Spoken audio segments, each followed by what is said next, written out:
The year was 1881, and winter had Share my seized Wyoming bread or territory with iron freeze. hands. Snow covered the high country in drifts tall as a man, and the wind cut through flesh like a skinning knife. Most men had sense enough to hole up till spring. Ethan Steele wasn't most men. 3 riders had thought his horses easy pickings. 2 of them lay cooling in the snow now. The third had fled, trailing blood across the white expanse. Ethan watched him go through the iron sights of his Winchester 73, but held his fire. Let the bastard run. Let him tell others what happened when you crossed Ethan Steele. Ethan lowered the rifle and surveyed the carnage.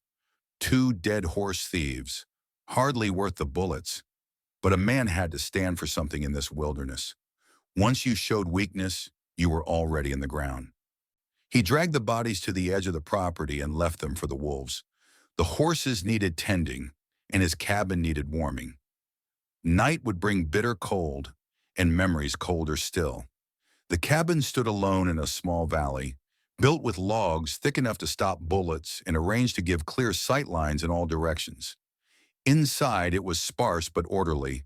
Rifle rack by the door, ammunition boxes stacked neatly, dried meat hanging from rafters, and a pot-bellied stove that fought valiantly against the Wyoming winter. As darkness fell, Ethan sat cleaning his Colt single-action army by lamplight. His hands moved mechanically, each motion perfected through thousands of repetitions. The revolver had been with him since the war, and had sent more men to judgment than he cared to count. His thoughts drifted, as they often did at this hour, to Sarah and little James. 3 years gone now. 3 years since he'd returned from hunting to find his homestead in flames, his wife and son butchered by Blackwood's gang. 7 men had done the deed. 4 had met Ethan's vengeance already. 3 remained at large, including their leader, the man who called himself Colonel Victor Blackwood. The howling wind masked the sound until it was almost too late. A single gunshot, followed by hoofbeats approaching fast. Ethan moved with practiced efficiency, lamp extinguished, Winchester in hand, position taken up beside the window. A horse galloped into the yard, its rider slumped forward. As the animal circled frantically, Ethan saw blood on the saddle. The rider tumbled off, landing hard in the snow. Even in the darkness, Ethan could see it was a woman. She crawled toward the cabin, leaving a dark trail on the pristine white. Ethan watched, unmoved. He'd learned the hard way that compassion was a luxury he could no longer afford. But when the woman raised her head and stared directly at the window where he stood hidden, something in her fierce gaze gave him pause. "I know you're there," she called, her voice strong despite her condition. "Give me a gun and shelter, or leave me to die and prepare to fight what comes after me. No pleading, no begging, just the cold calculus of survival." Ethan hesitated only a moment before stepping outside, rifle leveled at her chest. She knelt in the snow, one hand pressed to a wound in her shoulder, the other empty and visible. Her dark hair whipped across her face in the wind, but she never broke eye contact. "Who's after you?" Ethan demanded. "Men who will kill you too if you help me." Her voice carried no fear, only certainty. "And maybe even if you don't." Ethan weighed his options quickly. A blizzard was brewing. Whoever was tracking her would have to wait it out. That bought time at least. "Get inside," he said finally, stepping aside to clear the doorway. She struggled to her feet with dignity, staggering past him into the warmth of the cabin. By the rekindled lamplight, Ethan could see her clearly now. Apache, maybe 25 years old, wearing a mix of native clothing and settler garb. The wound in her shoulder seeped blood steadily. "Name's Ethan Steele," he said, bolting the door. "And you've brought trouble to my door." "I am Maya," she replied, easing herself onto a chair. "And trouble follows me like a shadow." Ethan cut away the fabric around her wound. The bullet had gone clean through, but what caught his attention was the distinctive pattern of the entry wound. He'd seen that signature before, on his wife's body. A specialized ammunition, custom-loaded for accuracy and stopping power. Who shot you? His voice had gone dangerously quiet. Maya's dark eyes studied him, assessing. A man who calls himself Colonel. Victor Blackwood. The name hit Ethan like a physical blow. His hand froze over her wound. You know this man, she said. Not a question. He killed my family. Ethan resumed cleaning the wound, his movements mechanical. 3 years ago. I've been hunting him since. Maya didn't offer sympathy. Instead, she nodded grimly. He destroyed my village 6 months ago, took the women and children for his slave trade, killed the men. I escaped and tracked him north. Her eyes hardened. I will take his life before mine ends. Ethan packed the wound with herbs and bandaged it tightly. Looks like we have the same goal then. You hunt him for vengeance, Maya said. I hunt him for justice. Perhaps our paths align for now. Outside, the blizzard descended in earnest, shrouding the cabin in white. Somewhere out there, Blackwood's men were waiting, and for the first time in 3 years, Ethan wasn't hunting alone. Dawn broke gray and forbidding over a world transformed. 3 feet of fresh snow blanketed everything, and more fell steadily. Ethan had slept little, taking turns with Maya to keep watch through the night. Despite her wound, she had insisted on sharing the duty, proving her worth as an ally. How many men ride with Blackwood? Ethan asked, passing her a tin cup of coffee.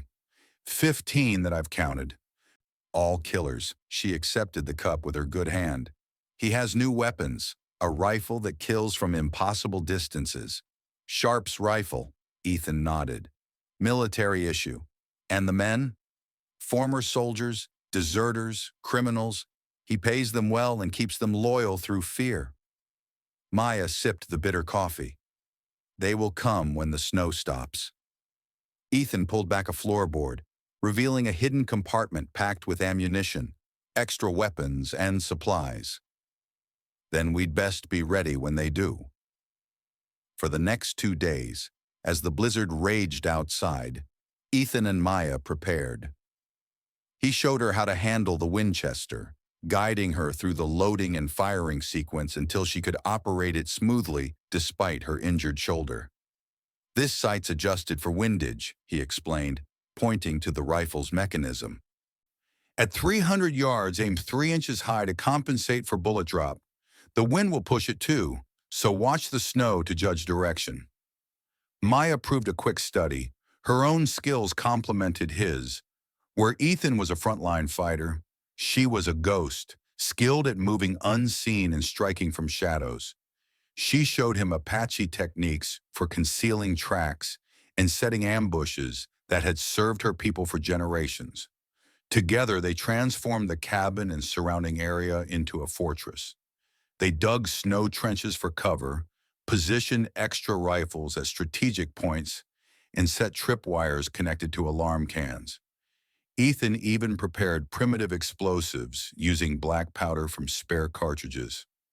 On the 3rd morning, when the storm finally broke, they found tracks in the fresh snow. Someone had approached within 100 yards of the cabin during the night before turning back. The game had begun. That afternoon, while checking their perimeter, Ethan spotted movement in the tree line. He raised his rifle only to see Maya already had her sights on the same spot. One man, wounded, she whispered, moving alone. They approached cautiously, rifles ready. The man collapsed before they reached him, blood staining the snow beneath him. He was middle-aged, unshaven, with a bullet wound in his side that had festered badly. Samuel Fletcher, the man gasped when they stood over him. Rode with Blackwood until yesterday. Bastard shot me himself when I questioned his orders. Ethan kept his rifle trained on the man's chest. Why should we believe you? Because I'm dying anyway, Samuel coughed, blood speckling his beard. And because I know what he's planning for you both. They brought him to the cabin, though Maya argued against it. Ethan wasn't motivated by mercy. Information was worth more than bullets in their situation. Between painful gasps, Samuel revealed Blackwood's intentions. It ain't just about the woman anymore. He knows who you are, Steele. Knows you've been hunting him. He's bringing everything. 15 men, that Sharp's rifle, and a small Gatling gun he took off a military convoy. When? Ethan demanded. Soon as this snow hardens enough for horses. 2 days, maybe less. Samuel's breathing grew labored. He doesn't just want you dead. He wants this whole valley. Plans to make it his base for running guns and slaves into Canada. Maya's expression darkened. He has allies in authority? Samuel nodded weakly. Sheriff and timber lines in his pocket. So's the territorial judge. Anything else we should know? Ethan pressed. Samuel's eyes found Maya. He talks about you. Says you were his wife before you ran. His gaze shifted to Ethan. And those special bullets he uses? Stole them from an army officer in Colorado. Likes how they leave a signature. Ethan's hand tightened on his rifle. The same bullets that had killed Sarah. The same man who had ordered it. Samuel died before dawn. They buried him in frozen ground behind the cabin, not out of respect, but to hide evidence of his presence.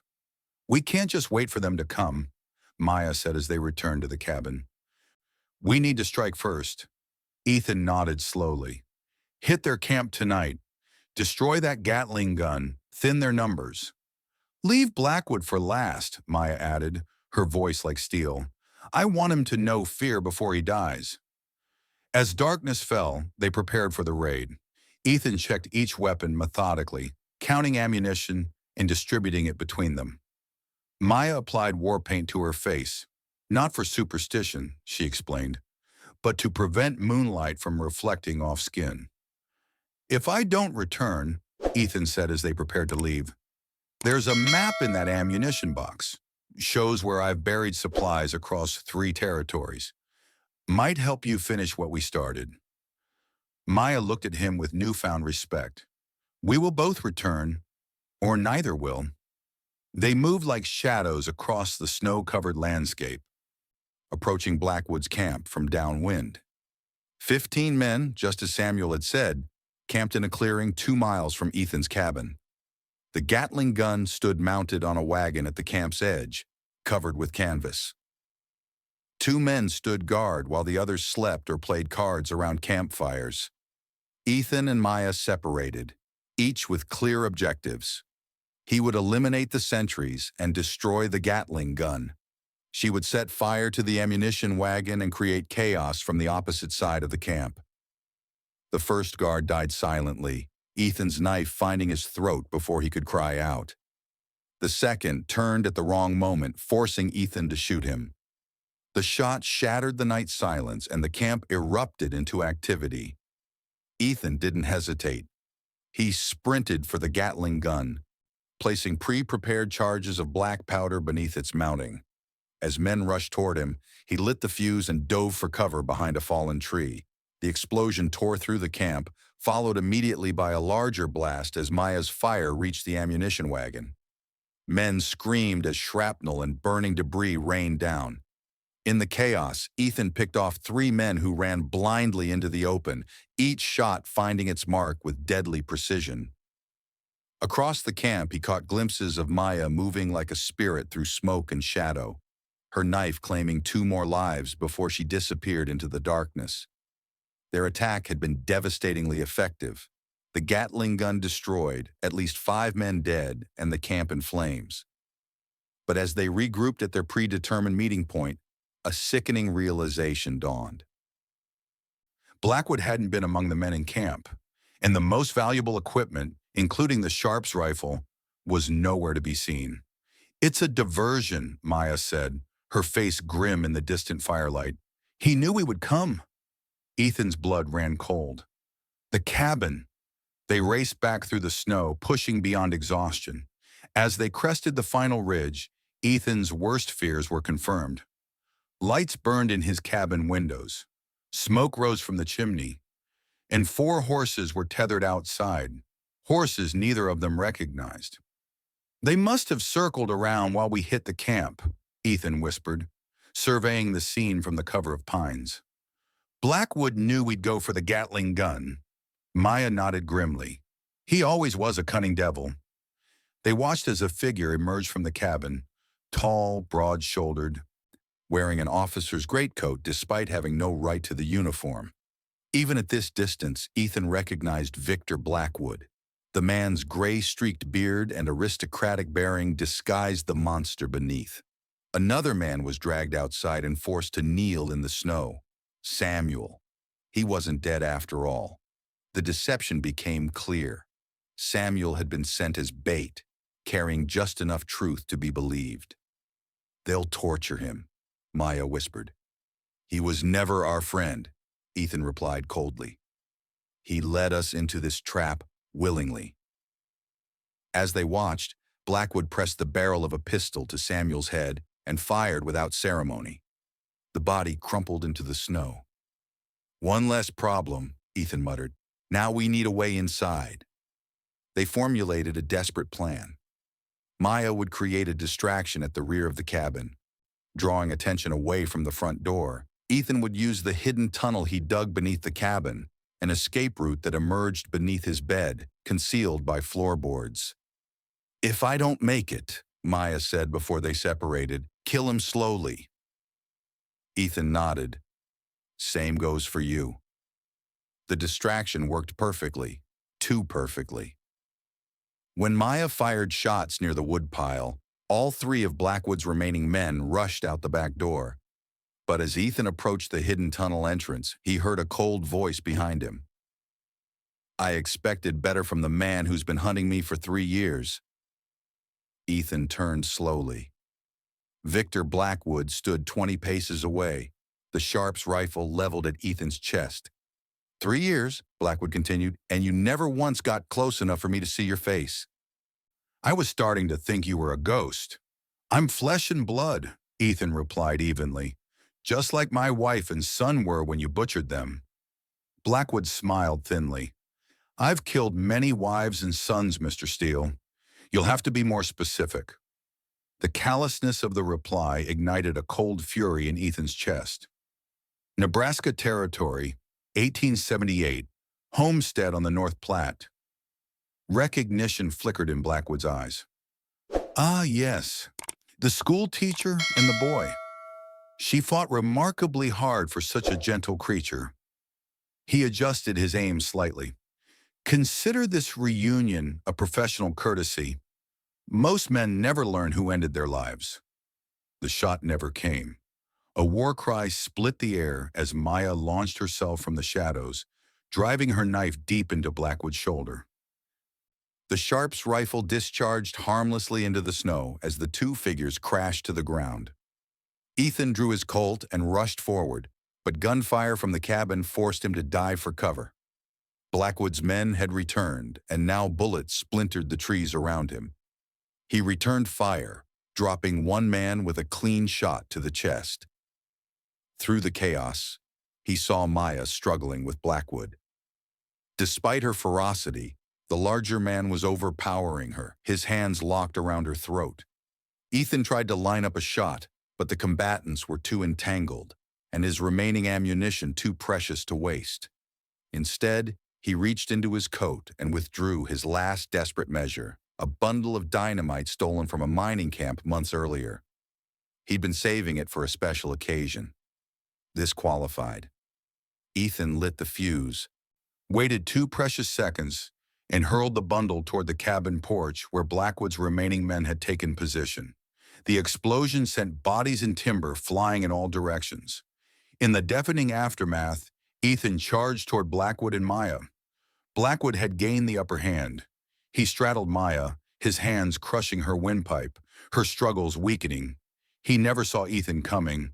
The impact knocked Blackwood sideways. Both men tumbled through the snow, grappling for advantage. Blackwood was younger, heavier, trained in formal combat, but Ethan fought with the cold precision of a man who had nothing left to lose. They separated, both bloodied, both reaching for weapons. Blackwood was faster, his pistol clearing its holster first. The shot caught Ethan in the left shoulder, spinning him backward. As he fell, his hand found his own Colt, drawing and firing in one fluid motion, born from countless hours of practice. The bullet struck Blackwood in the stomach, a killing wound, but not an immediate death. The colonel staggered but remained standing, his pistol rising for a final shot at Ethan. It never came. Maya's knife flashed once in the moonlight before burying itself in Blackwood's throat. The man who had brought so much suffering fell to his knees, then face first into the snow. Maya stood over him, blood streaming from cuts on her face, her breathing ragged. "Tell the spirits who sent you," she commanded. Blackwood gurgled, blood bubbling between his lips. "There are more like me," he managed. "The frontier breeds us." "Then we'll hunt them too," Ethan said, pressing his hand against his own wound. Blackwood's eyes found Ethan's. "Your wife begged for the boy's life, not her own." A grotesque smile formed on his dying face. "Remember that when you join them." Maya's boot came down hard on the knife hilt, driving the blade deeper. Blackwood convulsed once, then lay still. Silence descended on the clearing, broken only by the crackling flames of the partially destroyed cabin and their own labored breathing. Maya helped Ethan to his feet, both of them bloody but alive. "It's over," she said quietly. Ethan looked at Blackwood's body, then at the burning ruins of his home. "No," he replied. "Just this chapter." Spring came early that year. As the last snow melted from the valley, Ethan and Maya stood outside the rebuilt cabin. Their wounds had healed, leaving fresh scars to join the old ones. They had buried the dead, all except Blackwood, whose body they had left for scavengers as a final indignity. In death, as in life, the man proved useful. Documents found in his possession revealed the names of his associates, including corrupt officials and the 3 remaining men from the gang that had killed Ethan's family. "You're heading west then?" Maya asked, adjusting the pack on her shoulder. Ethan nodded, checking the action on his Winchester one last time. "Blackwood's second in command is running operations out of Idaho territory. Figure I'll pay him a visit." He glanced at her. "You don't have to come." "My people are still held captive," she replied simply. And Blackwood was right about one thing. There are more like him. The battle continues. They weren't friends exactly, certainly not lovers. But they had formed something perhaps more lasting, a bond forged in blood and common purpose. They were hunters, and the wilderness before them was full of worthy prey. Ethan mounted his horse, the Winchester secured in its scabbard. "Winter's over," he said, surveying the greening valley one last time. "Time to bring the cold to them." Maya swung onto her own horse, her face set with grim determination, until none remain. They rode west together into the setting sun, leaving behind a valley cleansed by fire and blood. The frontier was still wild, still lawless in many places, but it had gained 2 new predators, hunters who moved with purpose, dispensing the only justice the wilderness understood: cold vengeance.